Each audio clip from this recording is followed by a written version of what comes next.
ಇವತ್ತು 8ನೇ ತಾರೀಕು ಆಚರಣೆ ಮಾಡ್ಬೇಕಾಯ್ತು, ಮಾಡಕ್ಕಾಗ್ಲಿಲ್ಲ. ನಾನು ಗುಲ್ಬರ್ಗಲ್ಲಿ ಇದ್ದೆ ಅವತ್ತು, ಅಲ್ಲೇ ಮಾಡ್ದು. ಸೊ ಇವತ್ತು ಪಕ್ಷದ ವತಿಯಿಂದ ಇಲ್ಲಿ ಮಾಡ್ತಾ ಇದ್ವಿ. ಒಂದು ಮಧ್ಯಾಹ್ನ ಬೆಂಗಳೂರು ನಗರಕ್ಕೆ ಸಂಬಂಧಪಟ್ಟಂತೆ ಎಲ್ಲ ಕಾರ್ಪೊರೇಟರ್ಗಳು ಚುನಾವಣೆಗೆ ಸ್ಪರ್ಧೆ ಮಾಡಿದಂಥವನ್ನೆಲ್ಲ ಕರೆದಿದ್ವಿ. ಅದಾದ್ಮೇಲೆ ಪದಾಧಿಕಾರಿಗಳು ಕರೆದಿದ್ವಿ. ಸೊ ಇವತ್ತು ಶನಿವಾರ ಈ ಕಾರ್ಯಕ್ರಮ ಇದೆ. ಚುನಾವಣೆಗೆ ರೆಡಿ ಇದೆಯಾ ಸರ್ಕಾರ? ಖಂಡಿತ ನಾವು BBMP ಚುನಾವಣೆ ಮಾಡಲೇಬೇಕು. ಹೆಂಗೆ ಎಷ್ಟು ದಿನ ನಾವು ತಪ್ಪಿಸ್ಕೊಂಡು ಇರಕ್ಕಾಗ್ತದೆ? ಸೊ ಈ ಅಸೆಂಬ್ಲಿ ಎಲ್ಲ ಪಾಸ್ ಆಯ್ತು, ಆದ್ಮೇಲೆ ಈಗೆಲ್ಲ ಪಾರ್ಟಿಯವ್ರನ್ನ ಕರಿತೀನಿ, ಎಷ್ಟು ಹೊಸದಾಗಿ ಸೇರ್ಕೋಬೇಕು, ಏನ್ ಮಾಡ್ಬೇಕು ಅಂತ. ಅವರು ಕೆಲವೆಲ್ಲ ಅನ್ಅಫಿಷಿಯಲ್ ಆಗಿ ಕೆಲವು ಸಲಹೆಗಳನ್ನ ಕೊಟ್ಟಿದ್ದಾರೆ. ಅಫಿಷಿಯಲ್ ಆಗಿ ಅವರ ಸಲಹೆ ಕೂಡ ನಾವು ಕೇಳಿ ಕಾರ್ಪೊರೇಷನ್ ಎಲೆಕ್ಷನ್ ಮಾಡಲೇಬೇಕು.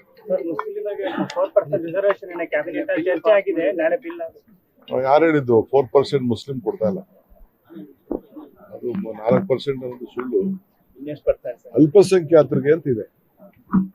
ಅಲ್ಪಸಂಖ್ಯಾತರು, ಬ್ಯಾಕ್ವರ್ಡ್ ಕ್ಲಾಸ್ ಅಂದ್ರೆ ಎಲ್ಲ ಮೈನಾರಿಟಿ ಅಂದ್ರೆ ಎಲ್ಲರೂ ಸೇರ್ತಾರೆ.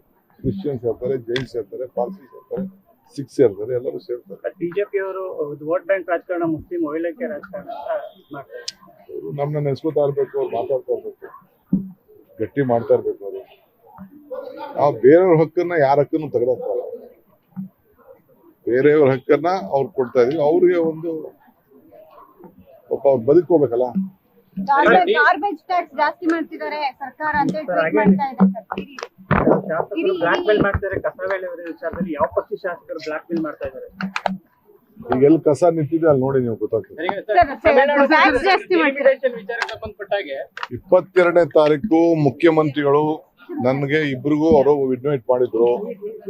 ಮುಖ್ಯಮಂತ್ರಿಗಳು ನನಗೆ ನಿರ್ದೇಶನವನ್ನ ಕೊಟ್ಟಿದ್ದಾರೆ.